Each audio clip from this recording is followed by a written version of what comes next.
All right, guys, so today we have sumo versus conventional deadlift, which implies it's going to be a battle of right versus wrong, good versus evil, and we can fight about it and make movies about it. And that all sounds a little bit ridiculous to me because exercises are tools, so I would rather just analyze what these tools may or may not do to our body and then hopefully help you guys make some educated decisions yourself. So if you're looking for fuel to go and argue online and say, I heard this from this guy who said he's an expert and he used big words, that's not the point of this video. Hopefully help you guys make some better training decisions and just have a better idea of what is going on during these two. So I will say one thing. So obviously, in case you haven't looked around, my name is the Hypertrophy Coach, is the little handle.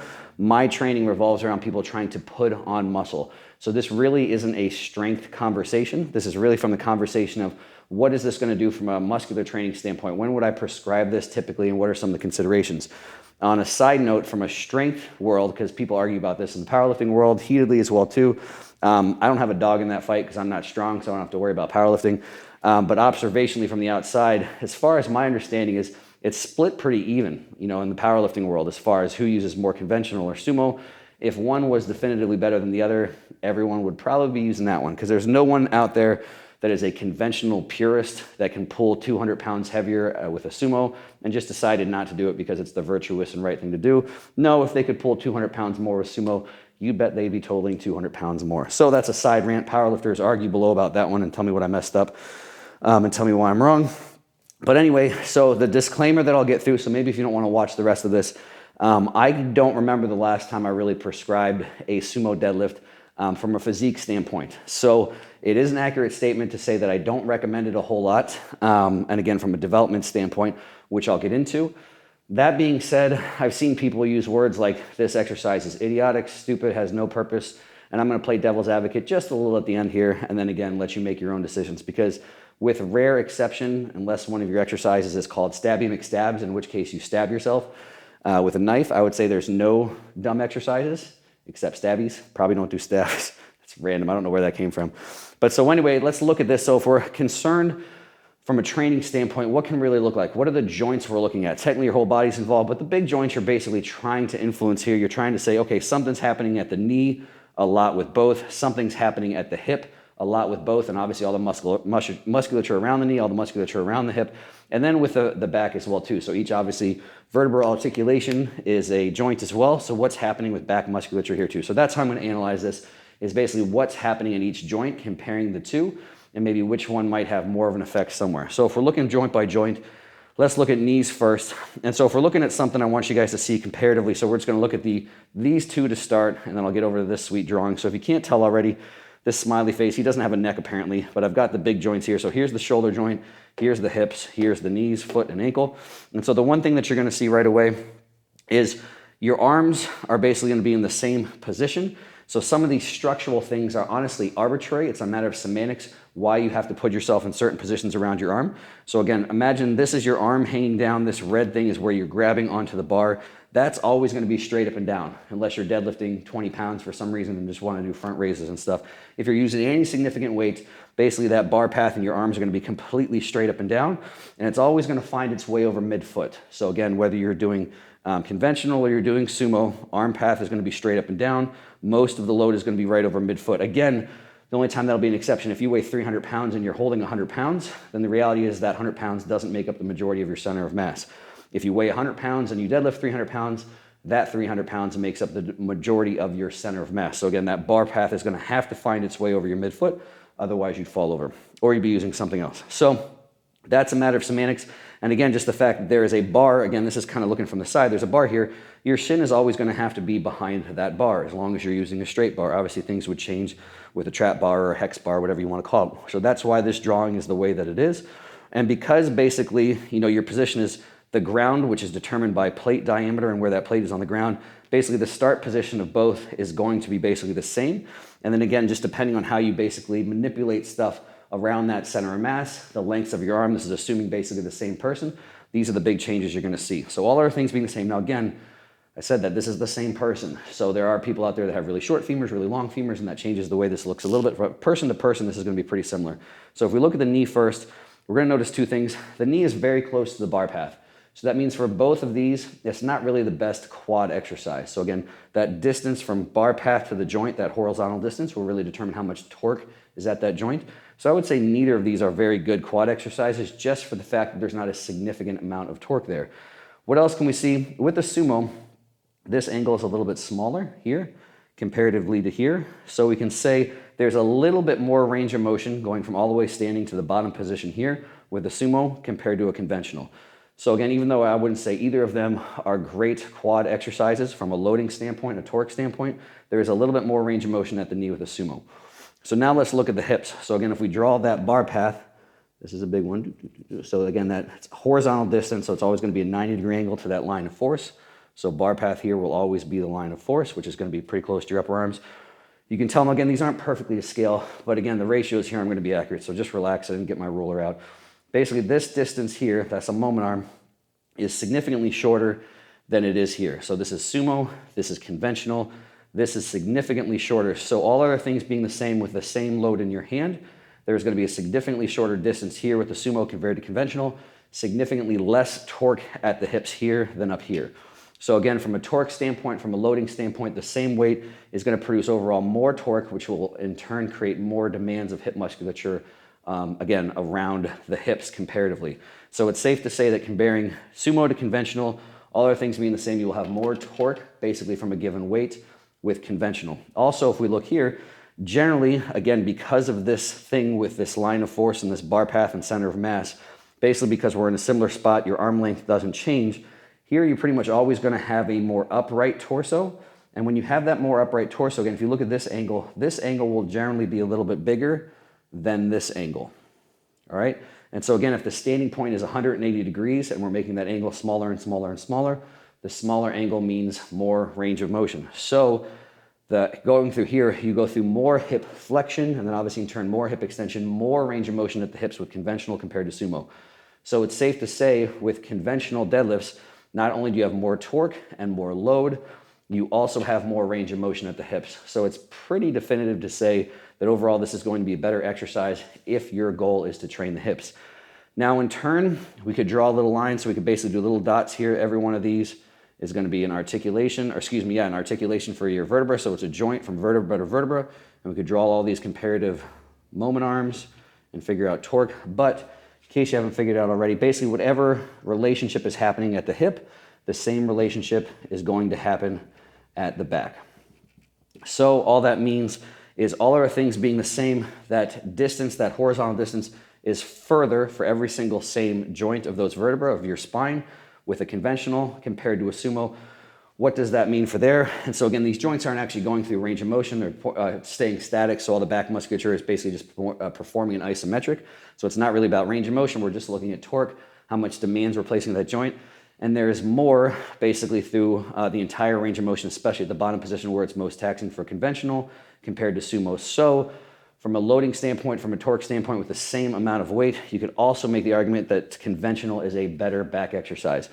Now, again, I'm not saying this is the best back exercise as far as deadlifts go. I can make an argument for RDLs. That's a separate video, which I've actually talked about somewhere before. But so if you go into the muscle building world, obviously the goal of exercise selection, there's a component of all our things being the same. I would generally say choose more range of motion if the loading pattern is good. And I would also say choose more torque, more overall load, more muscular demands. So from a muscle building standpoint, this is the reason most people, I think, will say conventional is better because it's more load, more range of motion at the hips, and more load, respectively, torque at your back as well, too. So that's the main reason you say that, and both of them, in my opinion, are pretty crappy for quads. I personally don't know why you would really do any deadlift variation for quads unless your gym basically didn't have a leg press or something else that's a better option. So that is why I think, again, I don't really want to make the argument heatedly or angrily or whatever, but this is why all other things being the same, most of the time from a physique changing standpoint, I think conventional deadlifts are going to be a better exercise, again, just compared to sumos. Now with one little asterisk, the only place I'm going to play devil's advocate here a little bit. So this is viewing from the front.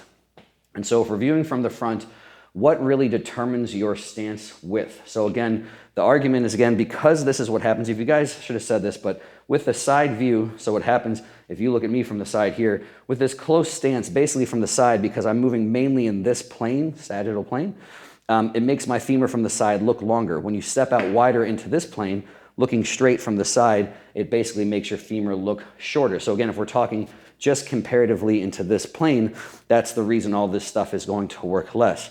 So what happens basically by something completely arbitrary? So again, what is the arbitrary thing from mechanical advantage standpoint, for range of motion standpoint, from an efficiency standpoint? Regardless of which one you're taking, almost everyone will teach to have your arms straight up and down. If you're going wider, it's just going to make your range of motion longer, have to make you move the bar path more, and at the same time, it's just more of a pain in the butt to hold on. So when people do conventional, you generally want your arms straight up and down, which means your narrow stance is basically determined by a matter of semantics, by your knees having to go inside of your arms, right? So that is why people take this stance for conventional.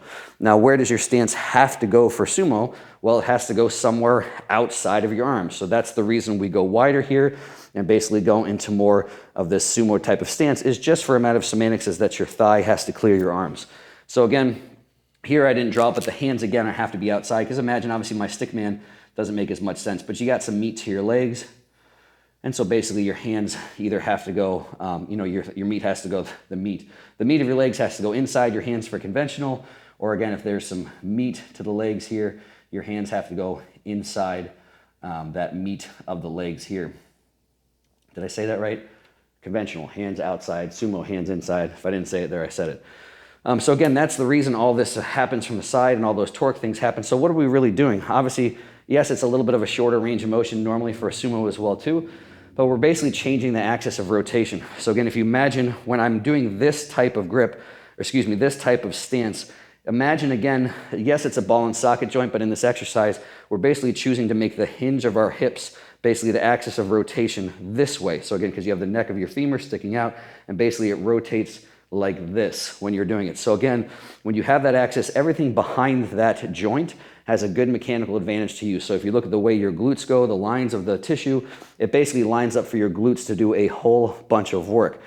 So one, there's the most tissue behind. Now what happens if we go into this stance?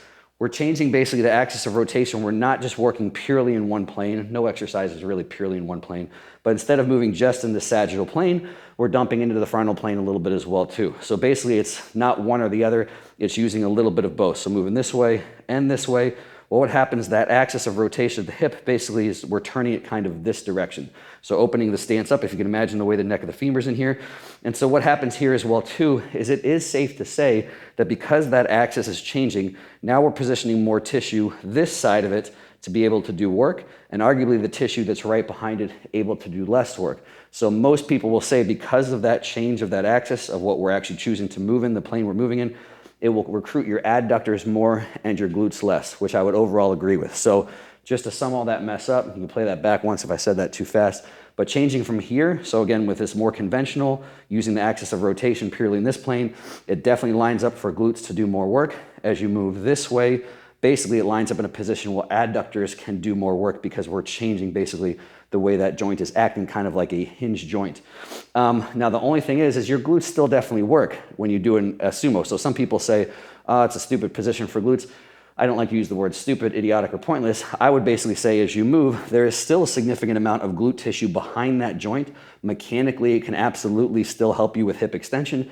Basically, you're just gonna have help from the adductors, which again, from a glute training standpoint, may not make a whole lot of sense. And so one of the biggest things, again, that I really dislike looking from the front here, as far as what determines the difference from conventional to that sumo stance, is your arms. It's a line that's drawn in space because of your arms. So literally the reality that someone would say, this stance is good and this stance is bad, again, just drawn by an arbitrary line in space from how you have to hold on to the barbell. I don't really think that's a good way to try and categorize things. And so for an example of that, like I said, is yes, I do think it makes more sense if you're trying to train particularly glutes, even hams, to work predominantly kind of in the sagittal plane, just for the way that it's gonna line up with the fibers of the muscle you're trying to target. And if you went drastically all the way into this plane, where you're doing some sort of almost like plie, kind of even more than a sumo, then yes, that's gonna line up very well with adductors, not nearly as well with glutes, not nearly as well with hams, but the reality is there's a whole host of stuff in between, and I don't like the fact that the arms are the thing that just create this arbitrary line between good exercise and as some would describe, idiotic, useless, waste of time exercise. And again, especially considering how do some people do other glute exercises, other hip dominant exercises. So I've seen people say sumos are bad, but then also have no problem with someone taking a little bit of a wider stance when they squat, or a little bit of a wider stance on a leg press. And again, that may have to do with how the hips move. And so again, reality is, again, if someone's stance is like this for conventional and they feel more comfortable here with squats, I normally don't hear people saying, oh, this is a bad stance for squats, it's idiotic, it's a waste of time. No, some people's hips might just move better. They might actually be able to get more hip flexion in this position, and as a result, get more range of motion at the hips, even though technically they've gone out of the sagittal plane and dumped a little bit into that frontal plane. And so again, who's to say that someone's hips can't move more comfortably or better just going a little bit farther or a little bit farther? So the same way that some people will make exceptions and say, oh, of course you don't have to squat here, go here, still a great glute exercise, maybe have more range of motion, more comfort at the hip. Same for a leg press. Not everyone has to be at this width of stance in the leg press. I've seen people, and I would agree with it, open it up a little bit, get more range of motion at the hips, and that more range of motion could always result in more glute involvement as well too. So again, that's one of those things where, again, as a result of more hips, more things like that, again, more hips being different shapes, the way that acetabulum sits, all that good stuff, that maybe someone's hips actually just move better out in this position. So that could even be a case even from the side here. Maybe someone can't get this much range of motion at their hips, that much hip flexion when they're purely more in that sagittal plane. And by opening up a little bit into more of the sumo stance, then now they can actually hip flex more. So again, still I'm gonna say the same thing I said at the beginning of the video, but that's just one example with hopefully a couple of examples that I don't like arbitrary. I don't like an arm in space, semantically how you grab a bar, defining or being the line that says the difference between good exercise and idiotic exercise. The one big, again, so that was a long asterisk, getting to the final last asterisk before we get into it, is not everyone's acetabulum. So again, the acetabulum is the part of your pelvis where the neck of the femur sticks in. That is not the same shape in everyone. So if I do a good job, I'm gonna find a picture that I'll put in right now. So again, if we did a good job, there's a picture in there right now, but there should be a picture that basically shows the acetabulum of some people, and it can be drastic from pictures that I've seen, faces more forward, maybe not quite this much, but more forward this way. So again, imagine me standing, that acetabulum where the femur goes more this way, and then some people, it can be almost a 90-degree different angle. So again, some acetabulums face more this way, some turn more this way, some turn more this way. So there's actually a large range there. So from an individual standpoint, you can make an argument, if your acetabulum is in a drastically different position, then really what's happening just looking externally at your legs, you don't know for sure what internally is going on. So all this matters is from an advanced standpoint. This is where a whole bunch of nerds will just nerd like I did, draw the conclusions that I did, and then just ignore evidence. So sometimes you will have people that have been training for a long period of time, know what the sensation of an actual tissue feels like. So they say, I know what my glute feels like contracting. They've actually produced a tremendous amount of development and say, hey, look, I've got these, here's actual tissue, not just ass fat, actual glutes. Here was my glutes, here's how big my glutes are now. So they've produced results, they've got sensation, they've got results, and they say, man, sumo deadlifts work great for me. Smart people will say, well, look at all this, you're dumb. They'll say, oh, that sensation you feel isn't your glutes, it's something else, which again is just a dick thing to do. If someone is actually a more intermediate to advanced athlete, they know what tissue feels like, they know what results are, and they say, well, I understand all that, but sumo still worked for great for me. One, regardless of the way your acetabulum faces, glutes are still in a position they can do something. How much, I'm gonna say, is gonna be pretty much individual dependent. And then again, if you found that you like sumo, you enjoy sumo, and you produce actual tangible quantitative results from them, then guess what? Sumos can be a good exercise for you to train your glutes as well too. And maybe, just maybe, you've got an acetabulum that's facing some different way. So for a structural reason, even though externally your legs are going from here to here, which is typically on paper a no-no, maybe internally, literally the way that the origin insertion and the planes that your glutes and your adductors cross over your hip joint are different. So it actually works out to be a pretty good exercise for you. So all that mess for people that like to think someone else is going to be like, God, why did I watch that whole video? Just tell me I should or shouldn't do them. So again, if I had to give some general advice, 99 out of 100, completely made up statistic. Most people, if the goal is to train hips, conventional deadlifts or RDL variations, again, that's a separate video, probably a better option compared to sumo. But if you've got some evidence, good real evidence that you like them, they work for you, you feel them, then keep it up. Don't listen to nerds like me. As always, like, subscribe, and do all that good stuff that I'm supposed to say as well too, if you enjoy this kind of crap.